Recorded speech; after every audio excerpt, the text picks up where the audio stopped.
Bismillah, Assalamualaikum warahmatullahi wabarakatuh. Iya, kali ini kita akan melanjutkan pelajaran seni budaya.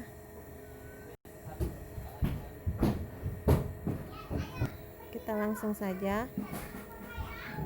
Nah, ini sudah kita lewati ya.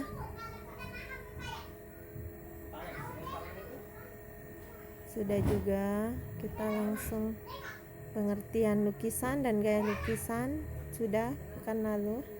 Aliran gaya lukisan ya, ada representatif terbagi menjadi naturalisme, realisme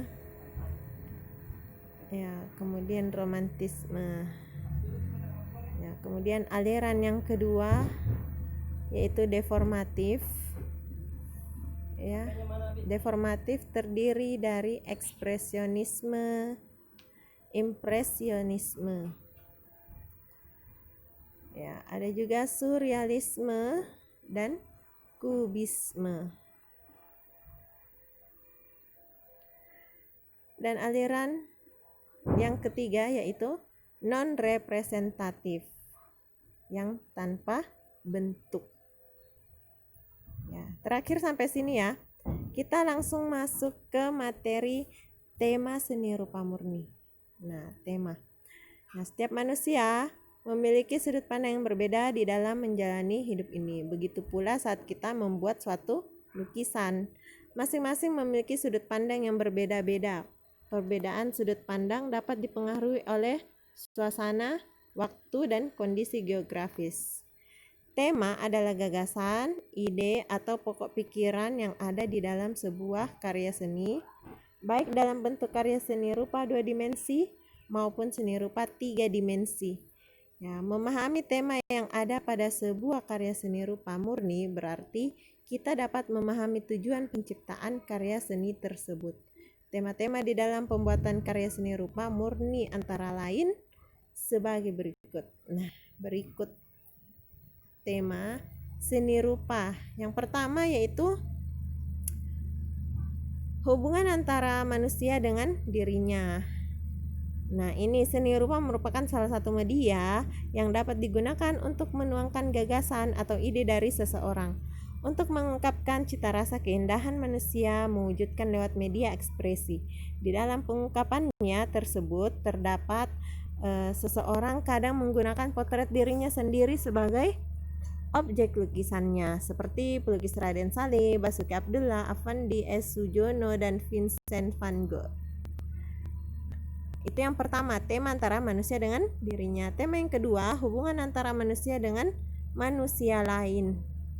Nah, seorang perupa kadangkala dalam mengekspresikan cita rasa keindahan menggunakan objek orang yang ada di sekitarnya, ya seperti istrinya, anak-anaknya, orang tua, saudara, teman, tetangga, kekasih, sahabat, atau orang-orang yang ada dalam pikirannya.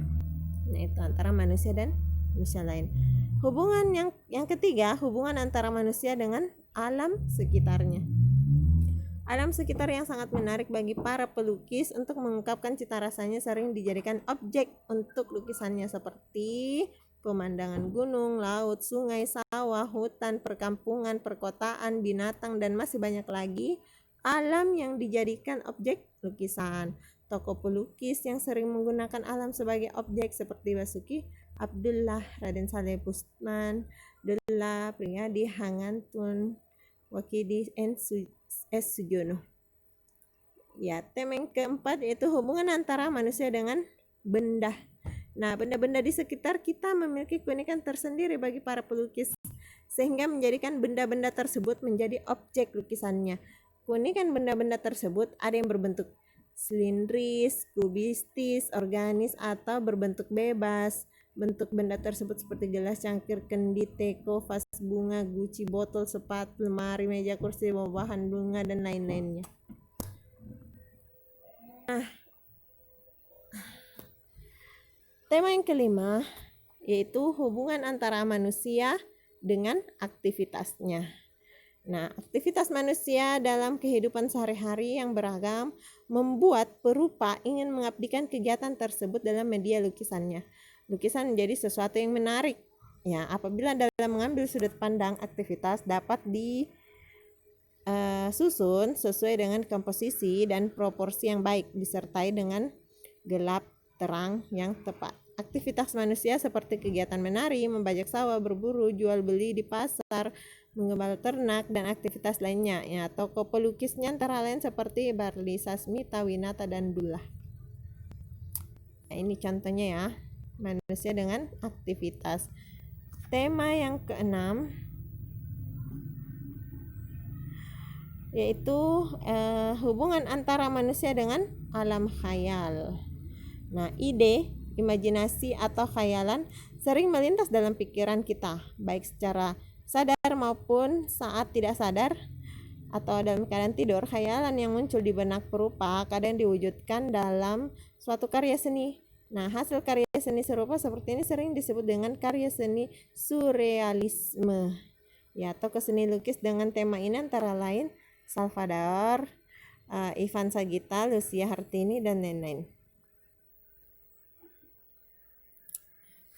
Nah, itu tadi ada 6 tema dalam membuat karya lukisan. Nah, sekarang kita akan masuk ke alat dan bahan dalam membuat karya seni lukis. Nah, media berkarya seni rupa 2 dimensi atau seni lukis, ya, seni lukis seni rupa 2 dimensi atau seni lukis, ya, meliputi beberapa bahan dan alat untuk melukis, ya. Beragam pilihan alat, bahan, dan media yang digunakan sesuai jenis dan gaya karya yang diinginkan. Media berkarya seni lukis sangat beragam tergantung dari teknik yang digunakan. Nah, ada beberapa alat dan bahan. Yang pertama itu pensil. Ya, pensil. Nah, jenis pensil dibedakan berdasarkan tingkat kekerasan atau kehitaman karbonnya. Ya, berdasarkan kode huruf B atau H. Pensil kode B menandakan jenis pensil lunak dan hitam, terdiri dari kode B, 2B, 3B, sampai 6B. Nah, sangat tepat digunakan untuk media menggambar. Sementara pensil berkode H menandakan jenis pensil keras, terdiri dari kode H, 2H, 3H, sampai 6H. Nah, sering digunakan untuk menggambar proyeksi. Ya, jadi pensil berkode B itu lunak dan hitam, sedangkan pensil berkode H itu keras, ya. Itu yang pertama, pensil. Yang kedua, pensil arang atau kontef. Terbuat dari sejenis arang halus dan biasa digunakan untuk menggambar atau melukis potret. Sifatnya hitam pekat dan agak sulit dihapus. Bahan yang ketiga yaitu pastel dan krayon. Nah, ini sering kita dapat di anak-anak TK, ya. Dua jenis media ini secara fisik bentuknya hampir sama, pastel dan krayon. Ya, sehingga kalian seringkali keliru ketika membelinya, tetapi sifat dan bahannya tidak sama. Pastel atau oil pastel biasanya terbuat dari bahan kapur dan bahan pengikat cair dan transparan. Untuk mengikat pigmen dengan kapur, pastel sering dihubungkan dengan warna-warna yang lembut. Sedangkan krayon terbuat dari bahan kaolin dengan tepung warna sehingga terlihat lebih mengkilap dan keras. Sehingga krayon lebih banyak mengandung lilin. Sehingga warna yang dihasilkan krayon cenderung mengkilap dan sedikit berminyak. Krayon menjadi salah satu pilihan kita untuk menggambar karena sifatnya yang padat dan tidak mudah menyerpih, sehingga tidak mengotori tangan dan baju ketika menggambar. Nah, bahan yang keempat yaitu pena atau pulpen atau alat gambar yang digunakan untuk media tinta. Terbuat dari logam dan ujung yang bermacam-macam bentuk dan ukurannya. Yang kelima, tinta bak. Tinta bak itu dikenal juga dengan sebutan tinta Cina. Ya, warnanya hitam pekat dan tidak luntur, ya, jika kena air. Kemasan tinta bak ini ada yang berbentuk cairan dalam botol dan berbentuk balok-balok kecil. Ya, dicairkan dulu sebelum digunakan. yaitu tinta bak. Yang keenam, ada bahan cat pewarna. Bahan pewarna ini dibedakan berdasarkan basis pengencerannya, yaitu yang pertama cat air. Ya, ini basis atau dasarnya tuh jenisnya ada dua, yaitu watercolor yang bersifat transparan dan poster color yang bersifat plakat. Sedangkan cat yang kedua yaitu cat minyak yang berbasis minyak. Nah, ini dasarnya dari minyak. Jenis cat ini biasa digunakan untuk melukis di atas kanvas. Nah, sifatnya tidak mudah kering dan warnanya tahan lama. Nah, adapun yang digambar itu adalah cat minyak, cat air, ya, cat air. Yang ketujuh, kuas. Nah, kuas merupakan alat yang digunakan untuk menguas atau mengecat ke media lukis. Jenis dan bentuk kuas beragam, dari bentuk, ukuran, serta harga yang sangat bervariasi. Pemilihan kuas tergantung dari goresan yang bagaimana yang akan kita inginkan. Jenis kuas yang pipi dan berujung lurus datar dipakai untuk bahan cat minyak, sedangkan kuas yang dengan bulu berbentuk bulat dan berujung runcing dipakai untuk bahan cat air. Nah, perhatikan, yang berujung runcing itu untuk cat air, yang ujungnya datar itu untuk cat minyak. Nah, bahan yang ke-8 yaitu pisau palet. Ya, silakan lihat di gambar, terbuat dari aluminium tipis.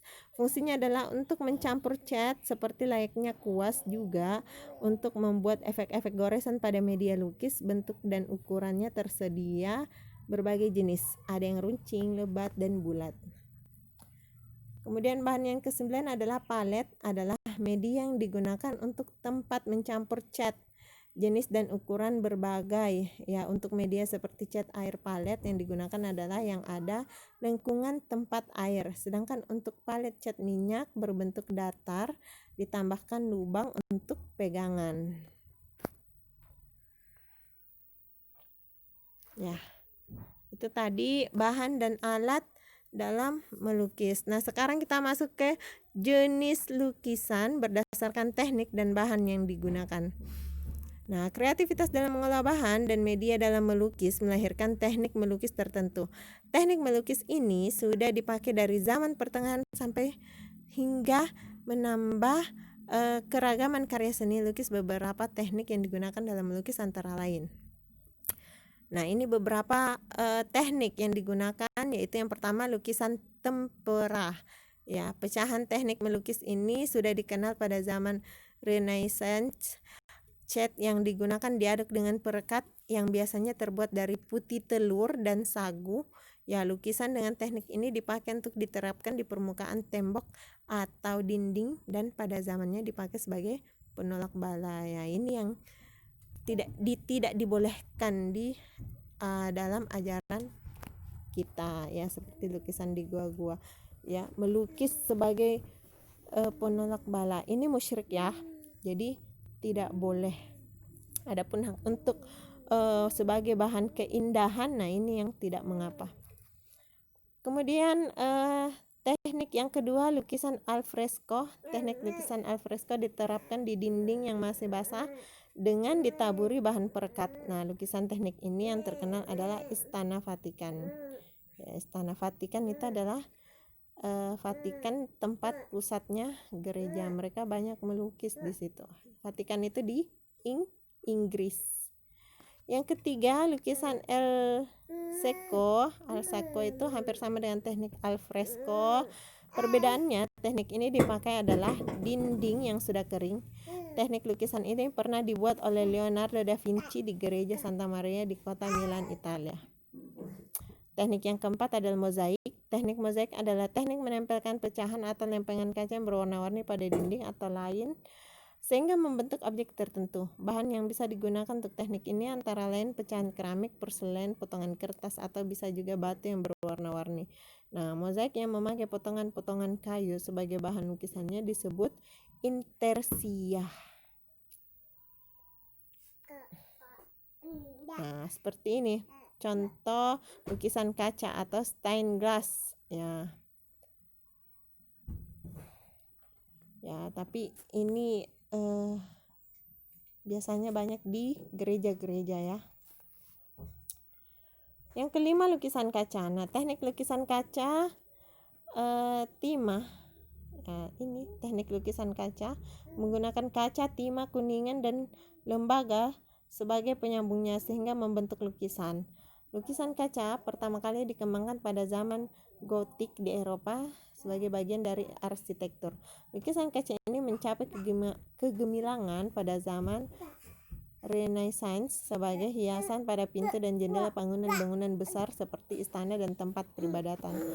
Di Indonesia, teknik lukisan kaca pada awalnya berkembang sebagai seni industri rumah tangga di Cirebon, Jawa Barat, sebagai warisan dari teknik yang dicontohkan oleh seniman Belanda.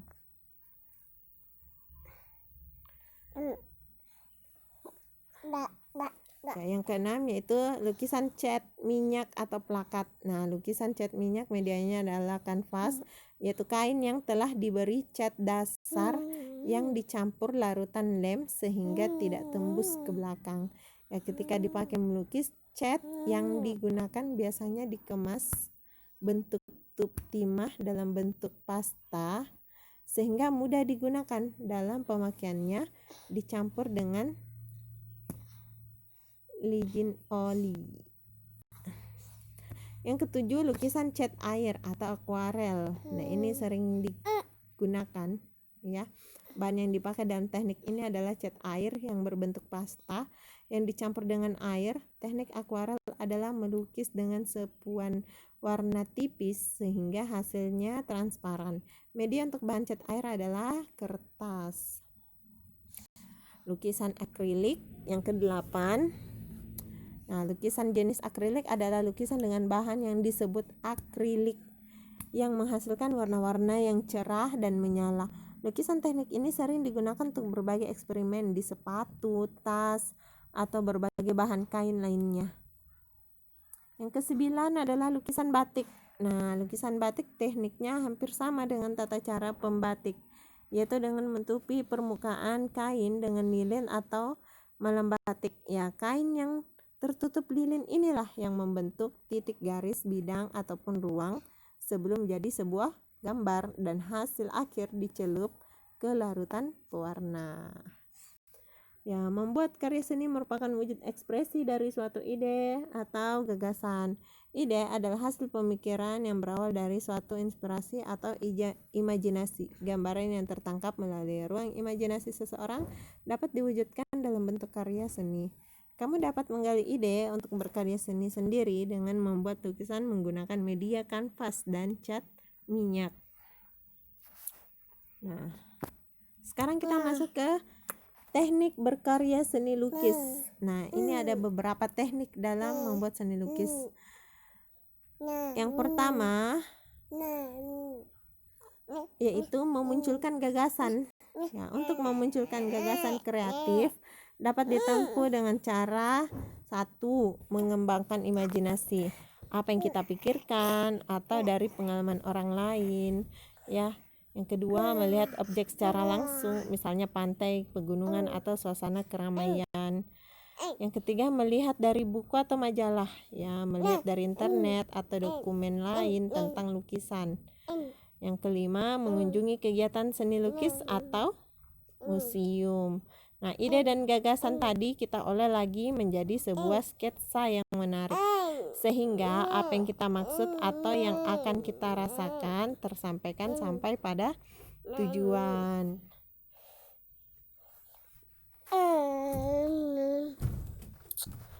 Ya, B. Media berkarya atau bahan dan alat. Nah, proses ini adalah untuk media yang kita gunakan, misalnya media kertas, karton, manila, pada larang, atau hanya kertas HVS.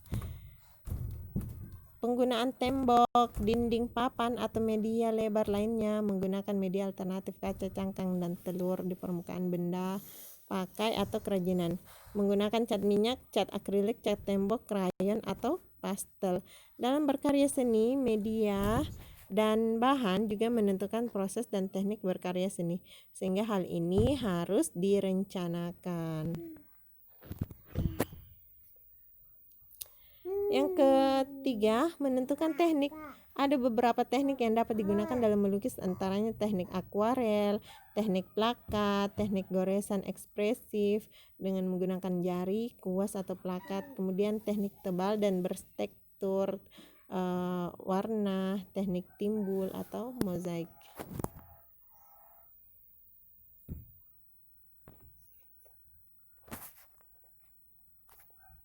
Ya, yang kedua, membuat sketsa. Nah, sketsa adalah gambar awal yang dijadikan atau dibuat lukisan. Sketsa ini yang nantinya diselesaikan menjadi sebuah lukisan yang sempurna.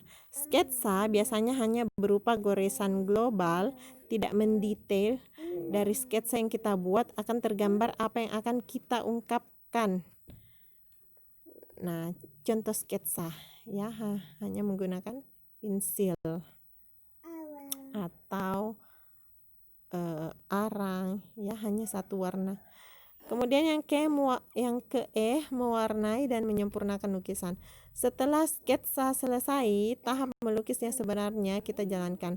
Sesuaikan dengan rencana dan teknik yang disiapkan dari awal.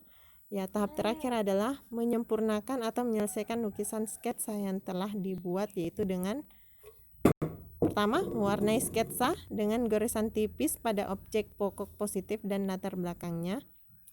Yang ke B, menyempurnakan lukisan dengan kontur, ya penyinaran, spotlight, penegasan dan penentuan gelap terang. Namun tidak semua langkah jadi acuan karena proses melukis dengan menggunakan bahan yang satu dengan yang lainnya tidak sama. Dengan demikian demikian pula dengan teknik yang digunakan. Ya, anak-anak. Jadi tugas kalian sekarang ya adalah membuat sketsa, ya, kemudian kumpulkan dan akan dinilai, ya. Sampai di sini. Assalamualaikum warahmatullahi wabarakatuh.